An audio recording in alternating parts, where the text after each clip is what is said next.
All right, what's up, everybody? This is Terminator Juice, and we're back with the Juice is Loose, number 42. This is going to be a kind of a shorter episode, kind of focusing on Xenoblade Chronicles 3D and X.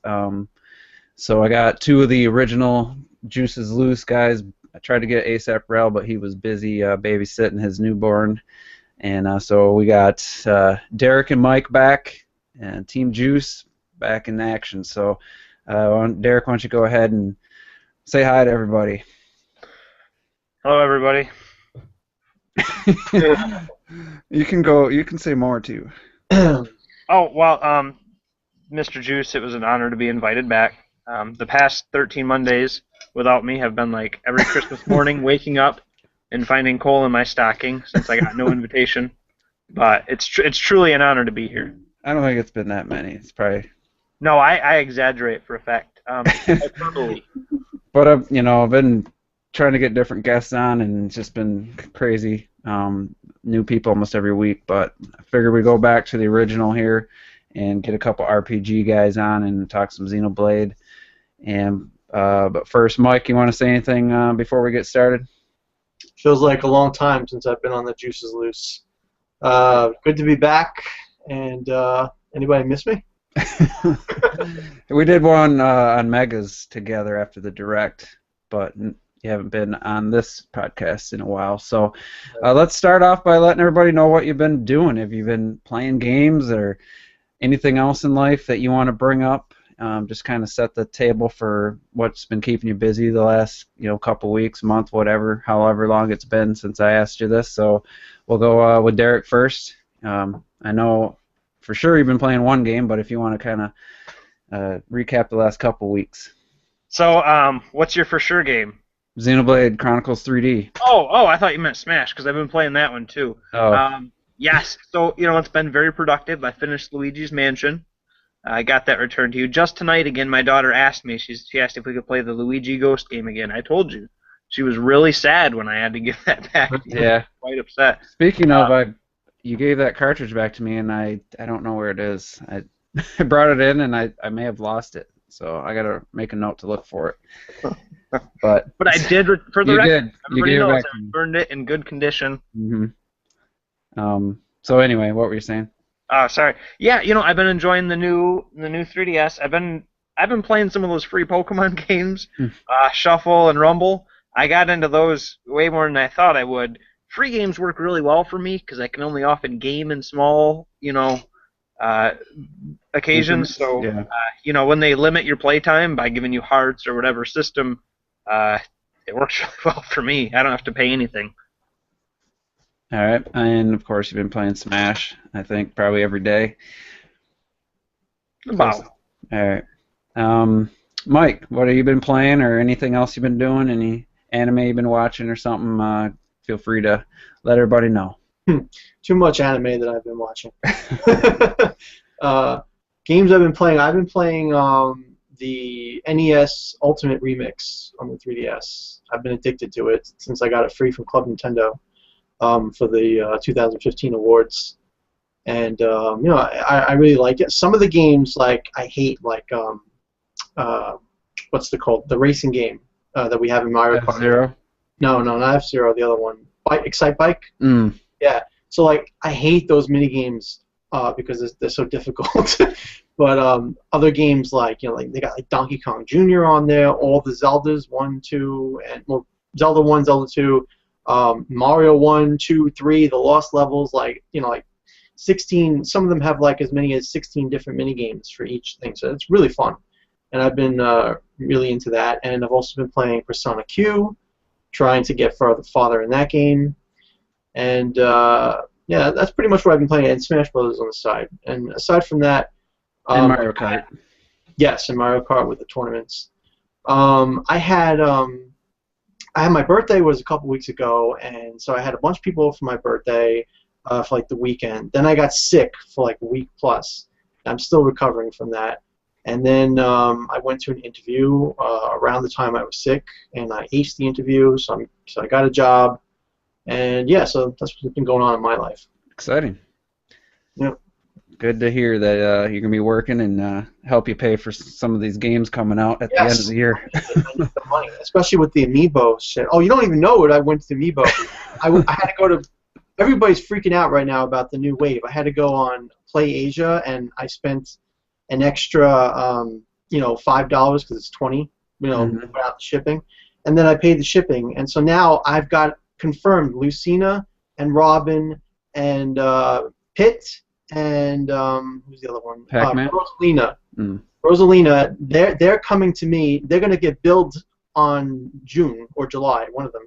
And then on the first day GameStop came out, I made it to GameStop. I waited for 2 hours online, and I got Ness and Pac-Man.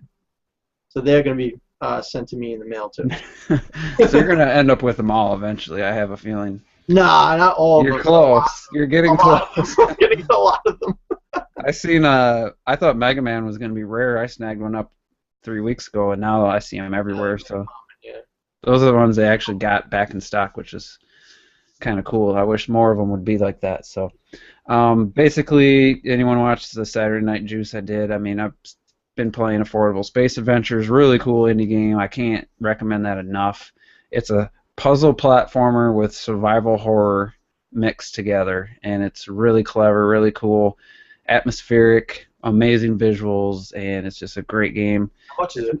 It's $20 right now, but I mean they put a lot of work. This game is very polished, and it is the first game specific. Well, I guess you could say Zombie U, but that wasn't built from the ground up for the gamepad. They kind of added that after that game kind of changed hands a little bit and changed direction. But Affordable Space Adventures, the gameplay is built around the gamepad and the touchscreen. It couldn't be played without it, and the dual screens. Like they could make a version on the new 3DS because you need the dual analogs because one is your scanner and flashlight, and the other you control the ship with. And it's just really well done. And I said this on my podcast Saturday night. Like I think you could convince somebody it was a PlayStation 4 indie game. Like it looks that good. It's amazing. And I'm not just a graphics whore. It's a really cool art style. That's what I really like about it. But when you get close and get that light kind of on some of the objects, and they just look really cool. And I like the puzzle elements and the ship. Let's say you see an alien life form, you scan it, and it tells you it's attracted to heat. So on your gamepad, you have meters for electricity, heat, and what's the other one? I'll think of it. But so you click on the heat, your little meter. It moves as you turn on your systems, and then you have like stabilizer, you have thrust, you have anti-gravity, and then those have a bar of 5 different levels. So you kind of have to adjust these levels so you can move and not hit that red line for that thing to detect you, and it's really clever. And it's, at some points you just have to gun it, get a bunch of momentum, then kill the engine and fly through like a bunch of kind of float through all these because they detect any little thing, and it's just really cool. And it shocks you sometimes because all of a sudden this thing will come at you and boom, you're dead, and it's like the explosion sounds really shocking. And the audio for the gamepad is separate. You have to have the audio of the gamepad on and the TV audio. They work completely separate from each other, just like the visuals. The gamepad touchscreen is almost like your dashboard for the ship, and it just can't be done on anything else, either a 2DS or a 3DS, the new 3DS with the right C-stick, or the Wii U. There's the only 2 systems this game would exist on. Unless you had a dual screen computer set up or something. Or these are the kind of games they should have had when the Wii U came out. Yeah, in this game, I'm sure the indie developer, I forget their name, as soon as the Wii U the kits became available, I'm guarantee they've been working on it since they had a kit, the first one that was available, because you can tell a lot of time and effort went into this game. It was delayed by at least a year, or close to a year, or 6 months, whatever it was. I think it was supposed to be out last April or something. You were waiting for it, I remember that. And it's a really good game. So, and then I'm finishing up Trine Enchanted Edition. It's the original Trine game. I love the second one, and this one's just as good. It's equal to, and except for a few improvements they made in the second one.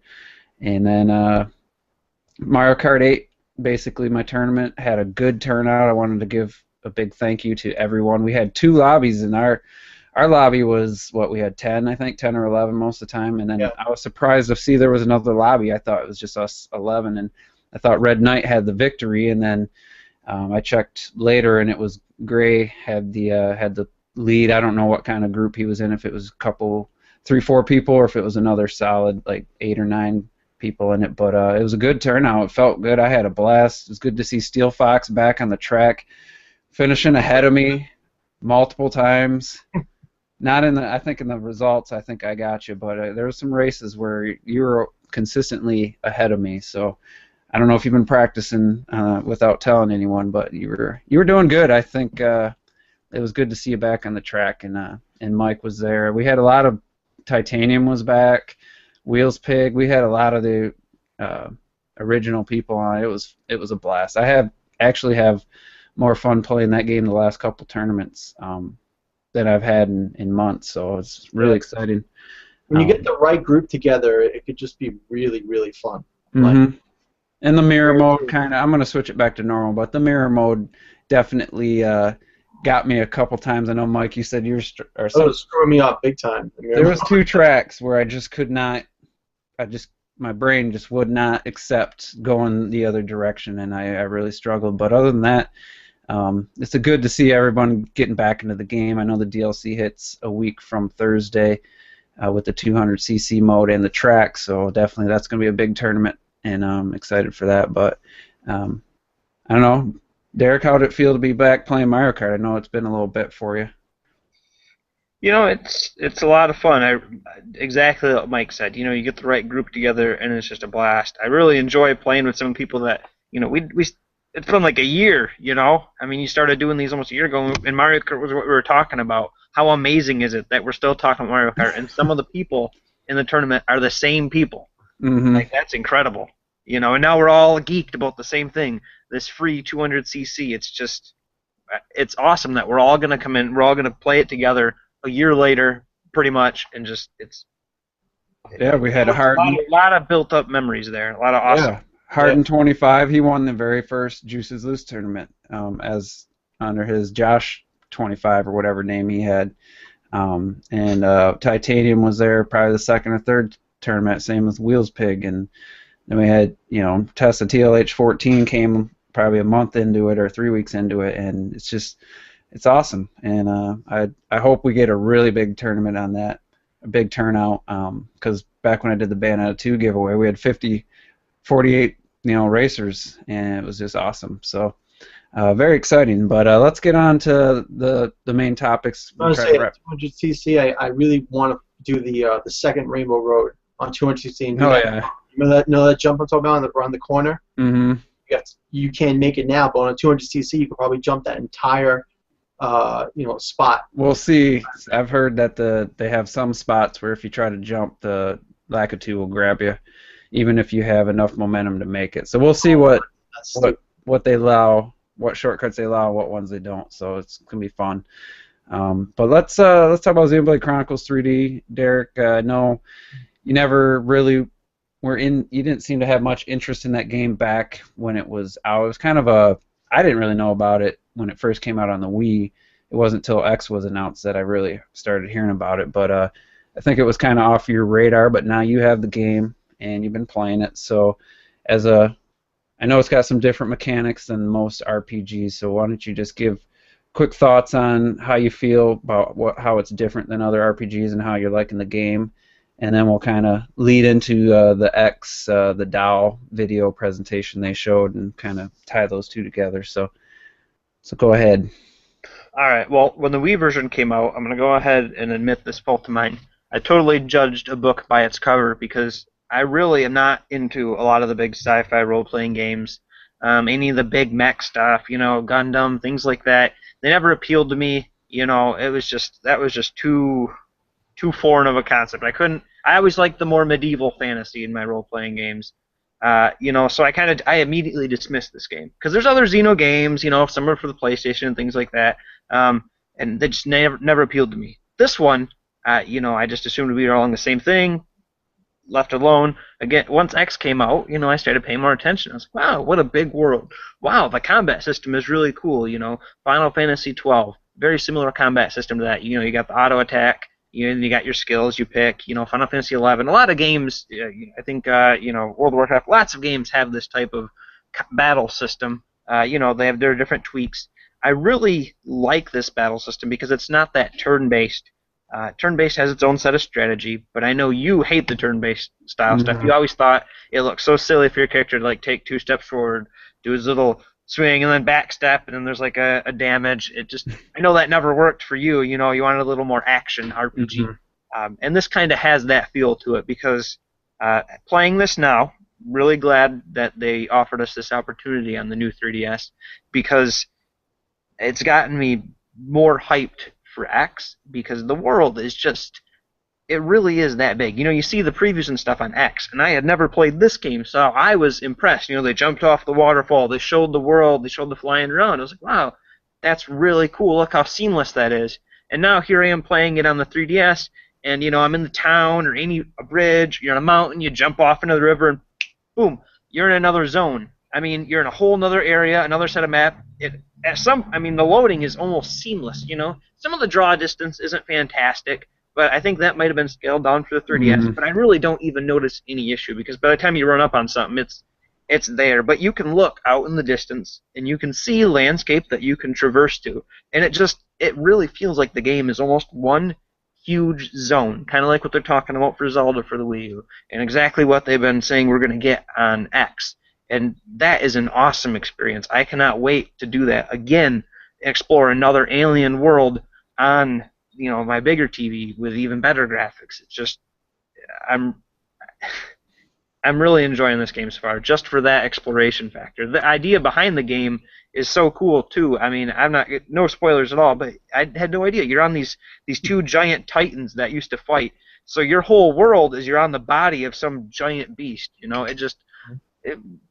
It's a very cool sci-fi concept. How's the story so far, controls and stuff like that?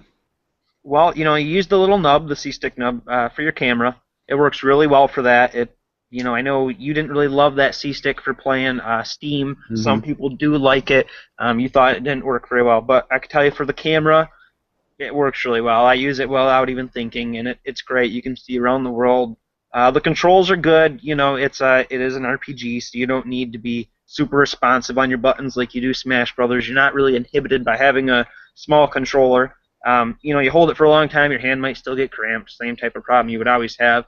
They even make use of the ZR buttons. So if you're looking for a game to finally use those functions, they are on this. It makes use of every single button on that controller. Being the battle, it is turn-based. You have your auto attack, so while you're in combat, your character will, he'll swing as long as you're there in distance. But playing as Shulk, there are so many different attacks that you have to use. I'm very impressed with how they do it because, you have your teammate you start with, and he often takes the enemy's aggression. That's a lot of his abilities. He attracts aggro, so he often tanks the opponent. And a lot of Shulk's moves they do special effects if you hit your opponent from the side or the back, that famous backslash that you love to quote. I didn't, you make fun of it playing the Wii U version because he spams it all the time, but then you play the game for the 3DS and it really feels awesome when you use that because you buff your character up, you have your teammate, take the aggro, so you move yourself around the back, and then you hit that move, and it's a key strategy because it does so much damage. It's awesome that you're constantly trying to maneuver around the enemy, control your teammates, and there's a lot of strategy going on. Yeah. Cool. All right, Mike, you played it on the Wii, correct? Mm-hmm.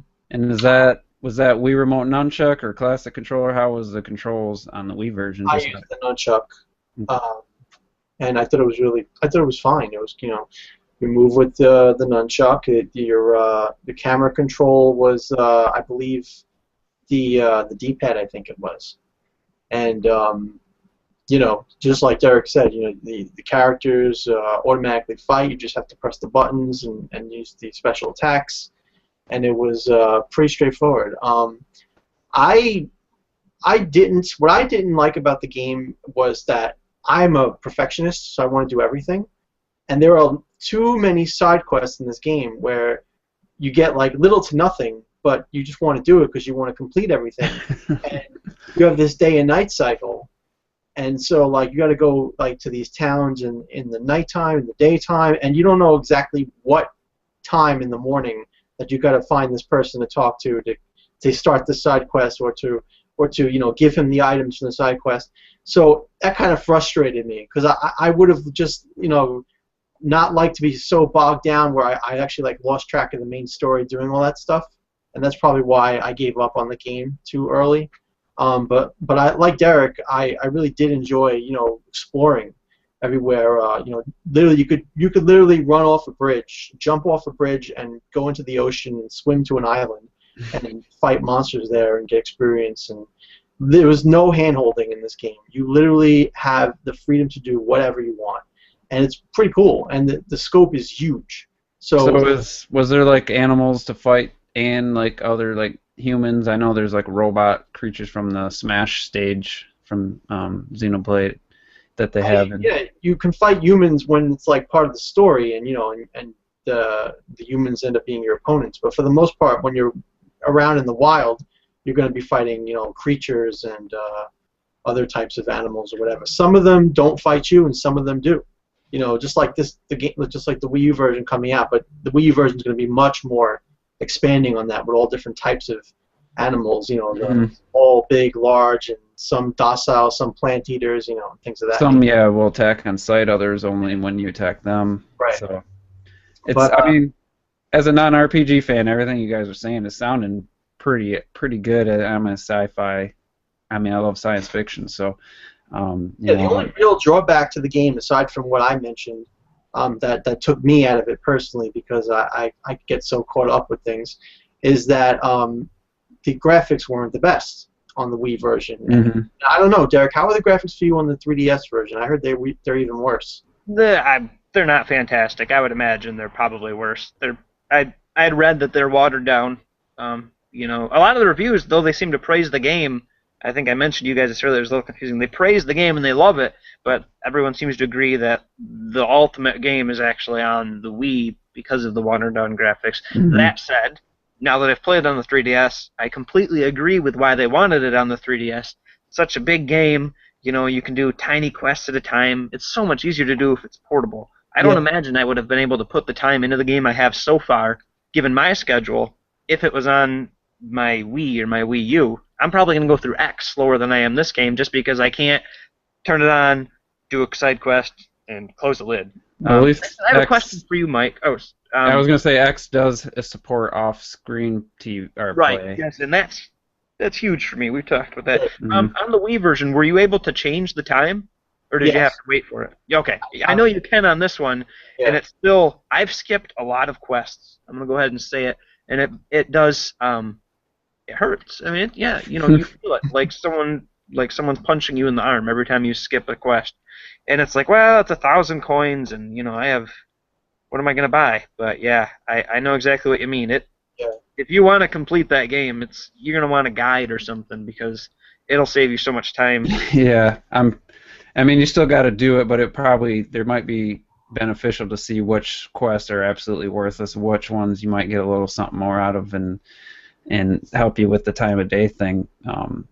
There's a line where I try not to cross as far as like guides and stuff, but I think in the game like that, I think for X, I'm definitely going to be watching some playthroughs and maybe gain some strategies that way.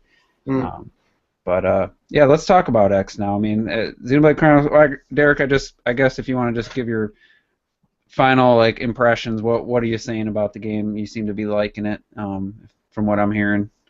Yeah, I've been waiting for a good opportunity to test out my new Nintendo 3DS with a good, solid role-playing game, and this is it. This is probably the biggest role-playing game on the 3DS because it's so big, and that's probably the most amazing thing is that it's on a portable system. So watered-down graphics, the music is really good, the voice acting is really good. It ported really well. I can't believe they squeezed it all into that cartridge. It's pretty impressive. That's good. So, I don't know if you saw the DAO presentation for X. I know there's an English subtitle version recently came out. I watched 10 minutes of it. I saw the vehicle, like the Dow, the medium, light, and heavy, and the vehicles, and some of the weapons, and then I skipped ahead and saw some video of it, like from a distance, having some rockets, having some really long distance abilities, and some super powerful moves that were like doing like 100,000 damage or 20,000. I mean, really high damage and taking out these giant creatures with ease. So, and seeing the 4 mechs together was really cool.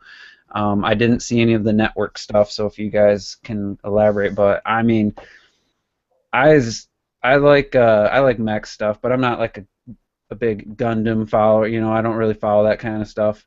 But I was excited when I saw there's 3 different types of frames. You know, light, medium, heavy, and then there's different ones in those categories. And just transforming into a 2-wheeled vehicle and driving through the plains, it just looked really cool. And then seeing them fly around, it looks really smooth and effortless to fly, but they did say the heavier ones harder, you know, takes more advanced controls or something, so there's a benefit to maybe starting in the light to get the hang of the flying or whatever, and then moving up. Everything I saw was very impressive. The combat system, the last direct presentation they did, I was like, I don't know, I'm not sure if I like that or not. I rewatched it with the subtitles, and I actually saw a lot of depth there. I liked the costumes and stuff, and now this Dow presentation definitely sent this game as a must-buy for me, or definitely a day one. I don't know how fast I'll get through the game, but I know I'm definitely going to give it a fair chance. So we'll go to Mike first. What did you think of the Dow presentation, and what's got you most excited? Is there anything that you're concerned about, or anything like that? So the Doll presentation is like a Gundam fan's dream, I think, because I've seen like a lot of Gundam anime, probably most of Gundam anime, and you know, in every Gundam anime you've got a different customized mobile suit with a different beam saber, a different, you know, energy cannon, and a different, you know, paint job and all that stuff. And it seems like this game will literally let you do all of that. You have different custom frames, so you can have different types of mobile suits, you know, that, or I'll call them dolls that can go, you know, either faster or slower, and have more maybe agility to do, you know, for quick attacks and things of that nature. Like, it just looks so cool because you literally can customize it. They show that you can paint it, you can make it look like whatever you want. So there's that individuality that you can express in your doll, and you can you know, give it beam sabers, like, to, you know, for melee attacking, and all different types of energy cannons, and all that stuff seems like, oh my god, like anime fans, Gundam fans, like, this is what you should market. Like Nintendo, or who's the studio doing? Well, Nintendo owns 97% of Monolith Soft, so it's a first-party title. Right. So Nintendo, what they should do, in Japan especially, is they should really, really advertise this to the Gundam crowd, to the anime fan, because that will hook people when they see all the customization in these dolls. And, you know, even American fans will probably love the Transformer aspect of it, like, you know, transform into vehicles or ships, or, you know, like, all that is big money. It's real tempting advertisement, and I think people will really love that, and that should be the main draw of this game. And then just say, oh, by the way, the world is, you can explore the world forever. It's humongous, and, you know, have fun and enjoy the rest of the game, learn about it. But this is the selling point right here. This is why you want to buy the game. If they do that, then I think it'll sell really well. Yeah, I think highlight the dolls, the transforming aspect, and just the alien environments and how big the world is. And I think a lot of gamers get sucked into that, and they might buy it. Like someone like me who's not an RPG fan, really. I mean, I have enjoyed a couple of them, but I think because the RPG fans know this game exists, so I wouldn't be mad at them for trying to cater and trying to maybe not deceive, but kind of just show certain elements of the game that would attract other people and maybe, you know, trick them, if you will, like Final Fantasy VII did with all their CG cutscenes and their commercials. Like, I know a lot of people that bought that game thinking it was something else and weren't happy. But not saying that's the right, you know, morally, but I think I think it'd be a smart from an advertising perspective to draw in some new people and get some hardcore gamers excited. I mean, that's what I'm excited about. I'm excited about getting into the organization, getting my license, and getting my first doll. That's what I want to do. I mean, it'll be a motorcycle, whatever. I'll ride around the motorcycle. I'll gain experience. Eventually, I'll become a freaking Gundam pilot at some point. You know, it's like you'll get it. You'll get the mobile suit. Do you think once you get your doll that you'll ever be running around on foot, like, or battling without it? No way. I doubt it. But it would be cool. They haven't shown it, but it would be cool if you have your doll, you know, like the motorcycle dolls or whatever, that they can like battle with you against like the enemies. Like maybe they have like special abilities that are exclusive to the motorcycle thing. Like maybe it rams into them or something. I don't know. Mm-hmm. But it would just be really cool. I think they put so much customization and work into this doll system that like it's gonna pay dividends, and I think it's gonna be awesome. And I'm so excited for this game, mainly because of the doll system. Awesome. All right, Derek. What are your thoughts on? I know you're not a big robot mech guy, but what are you seeing? What do you think of what you saw? Yep. It's really hard to disagree with everything Mike said, because even though I don't get off to the Gundam stuff like a lot of people do, it's a very popular franchise. Big in Japan, big here. You know, doesn't quite do it for me.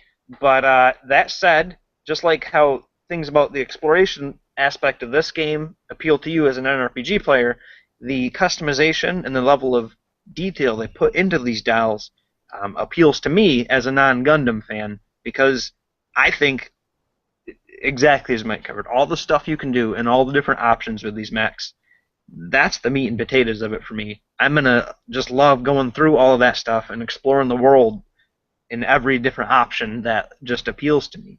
That's very cool. You asked something that worries you a little bit, and what worries me a little bit about the mech stuff is kind of what Mike touched on. Once you get your license, why would you ever run around on foot? So I'm really hoping, I don't know enough about it, is there a separate level for your doll stuff? Does that level up separately to motivate you to want to run around on foot and level up your guy individually? Are there certain times or are there certain limitations you're going to have on these dolls? What's going to make you want to use both options? Is it story restricted? How does online work? Because I know White Knight Chronicles, Mike, if you ever even played that, when the second one came out, they allowed you to use your knight online, which is the equivalent of their Gundam. It's this giant knight your character would be in. And if you played online, you didn't run around on foot, you just ran around in your knight. So why, you got to give people a reason to want to run around on foot. If you're playing with your friends, why do you want to run around as your person, as your avatar, as opposed to your doll? Mm-hmm. I just really want to see more about that. That's my concern. Yeah, I mean, that's why I brought it up. First thing I thought when I saw them turn into motorcycles and like, I mean, why would you ever transfer or drive or get around in that world any other way? It just seems like it's quicker, and maybe there's a lot of work that goes into getting that, and then they do reward you with, if you want to run that the rest of the game, you can. I mean, I think they need to also advertise the open world nature of this game. I know there's a lot of Grand Theft Auto guys. It's probably the biggest franchise out there. It can't just be because you can shoot people and stuff. I mean, I know people just love that open world, and a lot of times they don't even play the missions. They just create havoc, and that's what the whole GTA Online's all about. People just run around and do stupid stuff. So hopefully there's something appealing to those type of people in X, where you can just, you level up to a point and get your doll, and then it's free reign. If you want to just go explore, some people like it. Like myself, GTA 5, I never finished the game. The most enjoyable thing for me to do is to steal a plane or jet and fly around. I mean, it's just a technically impressive game. The sunsets, the sunrise, the storms that come in. It's just awesome for me, like, to just fly around in that game. And that's I could see that becoming something for X, whether that's a good or bad thing in your mind. It's still bought the game, and I still played it enough, and found some enjoyment out of it. So at the very least, I know I'm going to have a good time exploring that awesome alien world, and hopefully the story and everything sucks me in enough to get me to level up my character and do all the things you need to do. So let's move to just one last thing, and then we got some questions.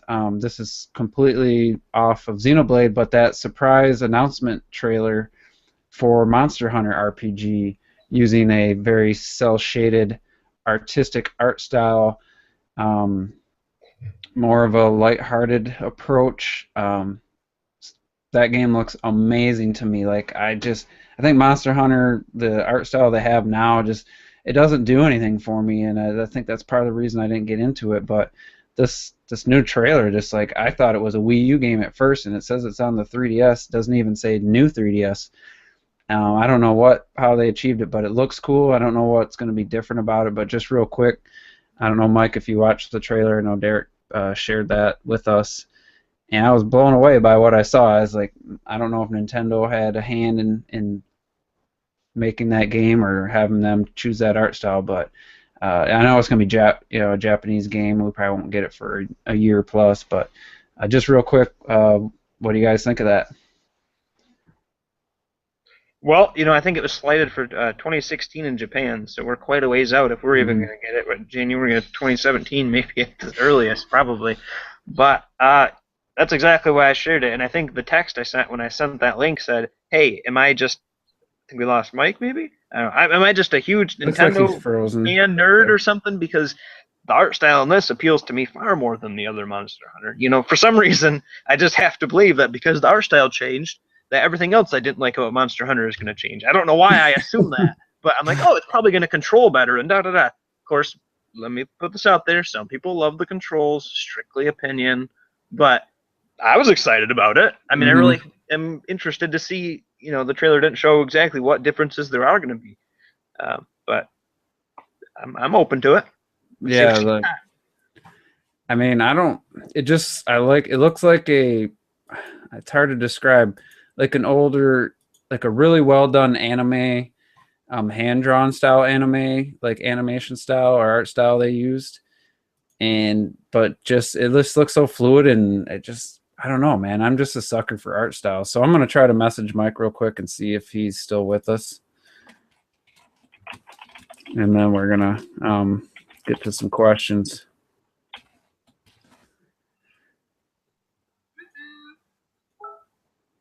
I heard that.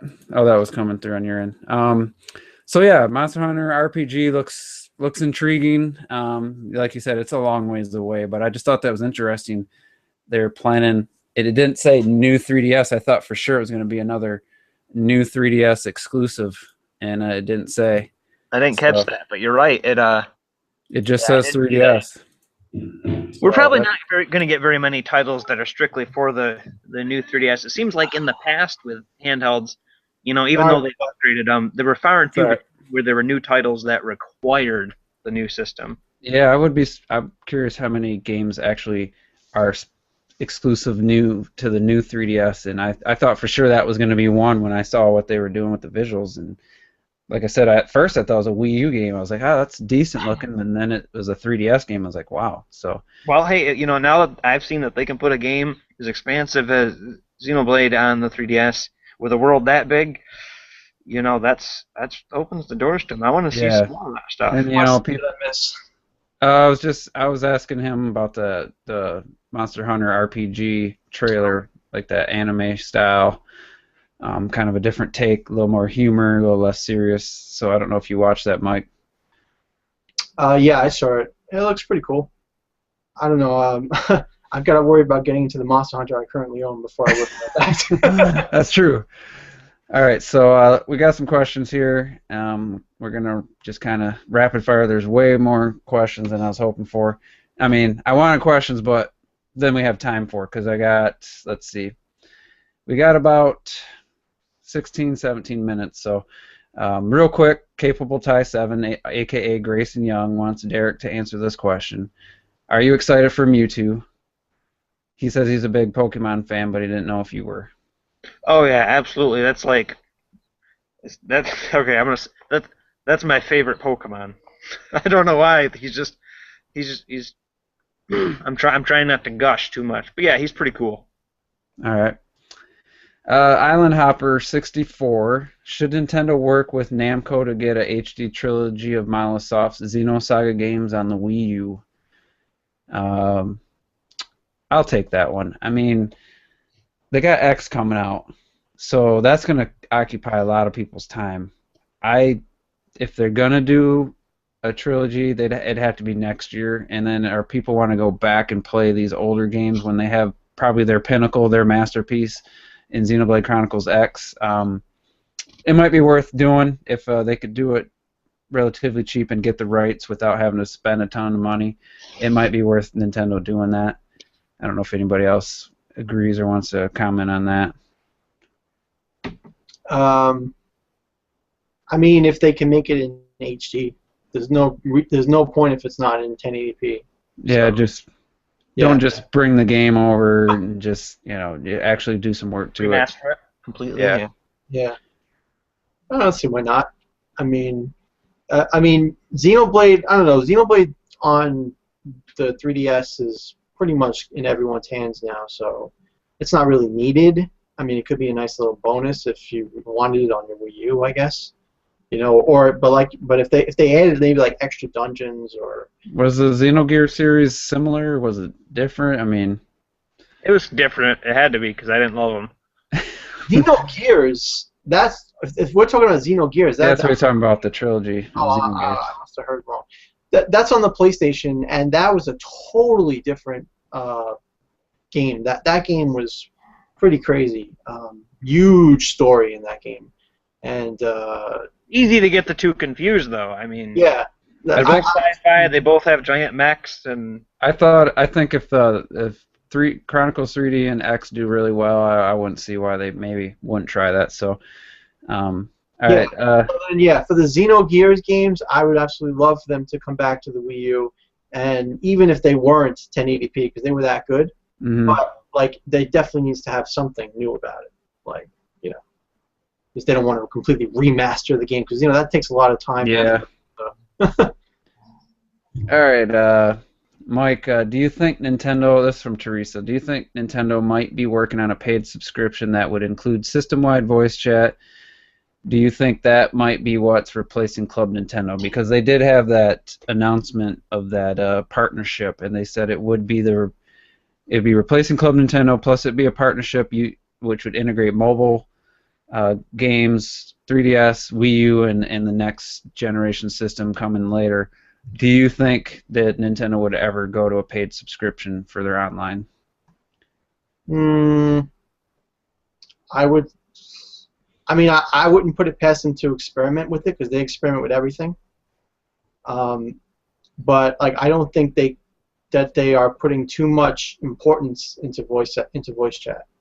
Like, I don't think that's on their main agenda, but like maybe if they decide, that statistics show that that people love voice chat in their games, then maybe they would take a chance and release a game or two experimenting with it before they go full head on into a system for voice chat specifically. So I would probably have to say no to that. But if they did it right, they had a good system in place, then they could say, see who pays for it. If a bunch of people do it, I don't think they will this generation. I think maybe next generation. I mean, right now they're fooling around with mobile stuff. So, maybe after they get a grip on that, and then they start seeing like, people really want voice chat in the games, then maybe they would, start to experiment with that. But right now, I mean, Splatoon would have been the perfect game to experiment with. And they didn't do it. So they opted out even. There wasn't even system limitations. So yeah, I hear what you're saying, Mike. I don't think they have any intention of taking voice chat any seriously at all. Not in this generation, anyway. Ying Yang Yao. This question's a little bit weird. I think if one is uncomfortable with RPGs, is something like a Metroid/Castlevania game work in its place? I mean, I don't see how those two are related, but I guess if you don't like RPGs and you like Metroid 2D style exploration games, I don't know really what you're going with that question, but both Metroid and Castlevania are like platformers. So, I mean, there's tons of different types of games. You know, you have shooters, you have platformers, you have puzzle games, you have, uh, you know, all different types of genres that you can check out. So if you don't like RPGs, there's plenty of other stuff for you to check out. Go look it up. I mean, there are some RPG elements in games that have a Metroid style 2D, maybe not just 2D, but where you have to like gain new abilities to access new areas. Maybe a mixture of the two could be cool. I don't know. I think there are games like that, but nothing I've played. It's sunsetting on Derek. He's getting hard to see, so we'll just do a couple more questions. He's in the darkness. You're not going to say it again because we're on air? I said when I can't see dark, any. I look like Rel. No, that's because the sun was behind you before. Oh yeah. Sorry. When the sun. Now it's like your camera's off. Well, not now. All right. Let's go a couple more. Anderson Archilla with 200cc Mario Kart 8 almost here. Which tracks do you think will improve from a little to exceptionally, and which ones will become the sum of everyone's fears? So, which tracks will get worse? I would say Bowser's Castle is going to be tough, I think. I thought that one was going to be awesome. Really? I thought you for sure you'd say the new Rainbow Road. Come on, that one's going to be new Rainbow Road, but like Mike said, there might be some awesome shortcuts that work now. It's going to be awesome to see people flying on that track with their overcold. It's going to be pretty cool. You know what? The person that's going to win races is the one that has the patience to hit the brakes around most of the corners. And it's going to change so much up. I think we're all excited about it. It's just so cool. Obviously, it will turn into like drag racing. I think the Excite Bike track will be a lot better because you'll be jumping. I mean, ridiculous jumps. Let's see, the Dragon Driftway. That's going to be tough. That's already tough on 150. I still have problems with some of those corners. The F-Zero track's going to be crazy for sure. Mm-hmm. I'm just trying to think of the hardest tracks for me. Donut Plains 3 is already hard on the sport bike to make those corners. That track is so annoying. Yeah, I mean, the ones that trick me or that mess me up now on 150 are definitely going to be the bane of my existence with 200cc. I'm trying to think of one that probably be the best. Would probably benefit the best. Toad Harbor would probably be, just because you'd be able to do it quicker. It feels like that is the longest lap times or something. It feels like the longest track to me.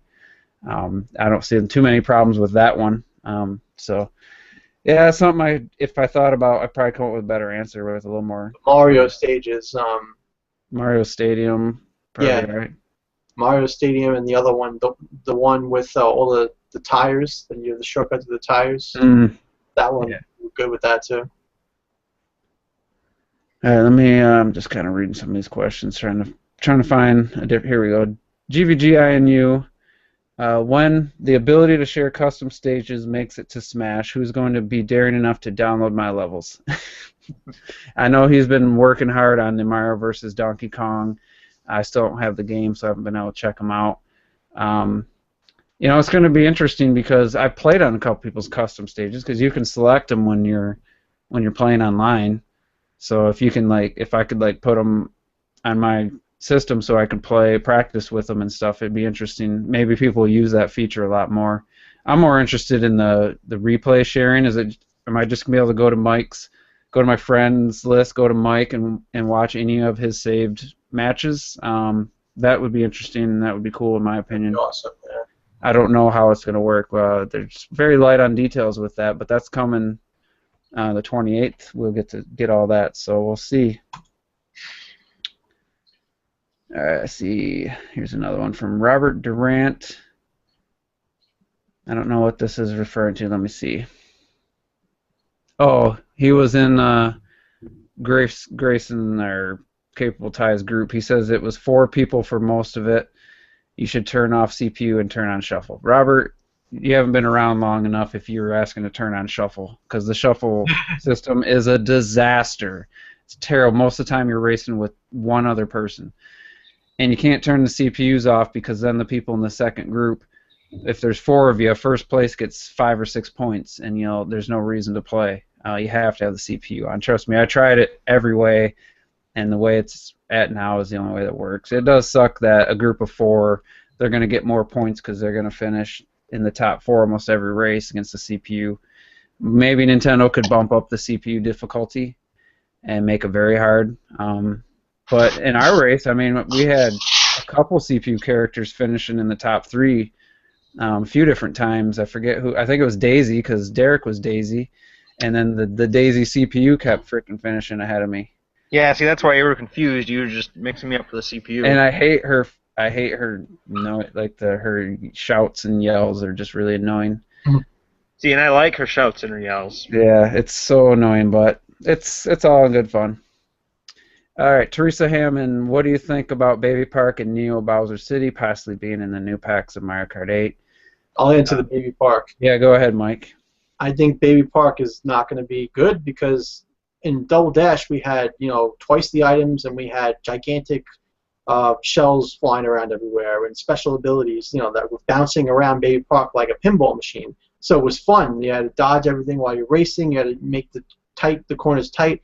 Now, I mean, especially with 200cc. Now on 200cc, it's going to be horrible because the track's going to have, its time cut in half, and you don't have those gigantic items on the track anymore. You don't have that sense of danger, or So I feel like it's going to be. I mean, they've brought back some elements for just specifically for one track. So maybe there'll be a special. Dude, if they have special blocks on there with giant shells like what you had in GameCube, then that will make the track. They have to bring that back, because otherwise it's just a small loop-to-loop track for 5 turns, 6 And turns? it was on it was on Mario Kart DS. Was that also a GameCube track? Because it was on the DS too, the Mario Kart DS, and it didn't have the large items, but it was still kind of a fun track. So. And then Neo Bowser City. I have Mario Kart 7. I have 12 hours into it, and I couldn't tell you what track that is. So hopefully anything they put on the Wii U version looks fantastic and plays great, so I'm excited for any tracks they come up with. I mean, every retro track they brought back was made better on Mario Kart 8 because of the new game engine and the new controls and handling. Let's see some of the ghost tracks, like the ghost, the ghost walk from N64. We definitely need a ghost track because there really isn't one. So yeah, we got the mansion one. Nintendo had a pretty cool ghost track. Which one? This one for the Super Nintendo. That was a pretty cool. Oh, I love ghost track. The first ghost track. The second one wasn't as good, but that was one of my favorite tracks. I really like the N64 boardwalk one. That one's all right too. That's on Mario Kart DS as well. This is from Jeff Stantos. That's the first time I've seen your name, Jeff, so thank you for watching the show and submitting a question. Should Nintendo focus more on creating IP or adding more graphic power to their new console? And should Nintendo become Americanized to appeal to the American gamers? I'm going to say F no. If you want Nintendo to become like Microsoft and the Call of Duty gamers, then I don't see how you're a Nintendo fan, because that would be the worst case scenario. I'd rather have them stop making game consoles than try to become like appeal to just the American and just the Western audiences with these people that they just don't like real gameplay. They get sucked in with all the stuff that doesn't matter, in my opinion. So I don't want them to do that. I want them to just continue improving their franchises and giving us the best versions of those franchises almost every generation, and just keep focusing on quality over quantity, and then also have a system that's easy to program for, so the third parties will, if they're not going to put their game on the system, will know it's just because they have something against Nintendo. So that's my answer, and I don't know if anybody else wants to. Do you want to see Nintendo become Americanized and try to appeal to the Call of Duty fans and those people that worry about graphics over gameplay? Well, I mean, they kind of already are Americanized, right? I mean, I'm American and I like a large majority of their games. Mm-hmm. So, I mean, Call of Duties really have been on the Nintendo systems, so it's just... Yeah, really, the only missing one. I mean, the last... Now, related to his question, he asked if we preferred more new IPs or better graphics. I would say go ahead, and if we had to pick one, I'd say load up the graphics, because I really like the IPs they have. Mm-hmm. but they'll probably give us both. Yeah. All right, we'll do one more question here. Let me kind of read through them. Yeah, the only way Nintendo should be Americanized is if everything should be available on their system, all different types of games. Mm-hmm. That's what I feel, because they should keep making games the exact same way they've been doing. That's what makes them Nintendo. Yep. I don't want them to. I mean, yeah, they need to adjust and maybe like voice chat in Splatoon. Like that was a great opportunity to try voice chat, get an online multiplayer shooter. You want to know the truth? What they really could use Americanization in is Japan is in a bubble, especially a Kyoto-based corporation like Nintendo, because Kyoto is like one of the oldest in Japan, and like that's just they're in this bubble that like this is how we do it, this is how it works, and we're never going to change.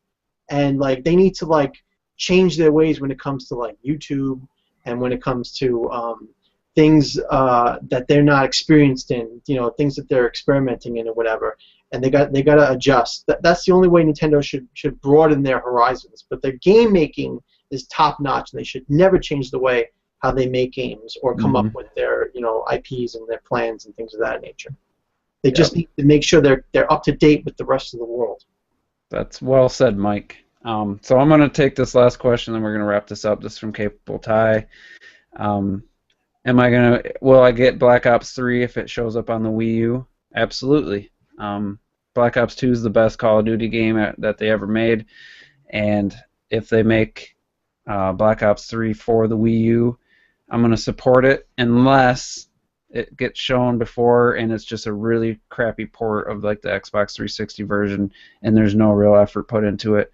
But if they put a good effort, make a good game, and just have all the features I'm used to, off TV play, split screen without having one player on the gamepad, one player on the TV, and all the other features I'm accustomed to, I'd be excited to have Call of Duty again because I'd be ready to play another one, and it's a good opportunity for them to do it because Zelda was delayed, so Nintendo's not going to have just like this one huge game that would just crush any chances Call of Duty had of being successful on the Wii U, and the install base is about 3-4 million bigger than when Ghost came out, and everybody knows Treyarch makes the best one, so I think they should, and I'll definitely support it on the Wii U if they release it, and maybe get Derek into. Maybe I'll buy him a copy because we used to play Call of Duty together a long time ago on the PS3, and that was kind of how we actually became friends. So.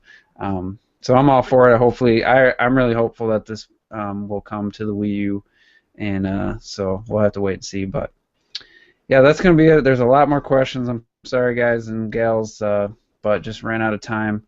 Appreciate everybody for watching, and Mike and Derek for kind of joining this short notice.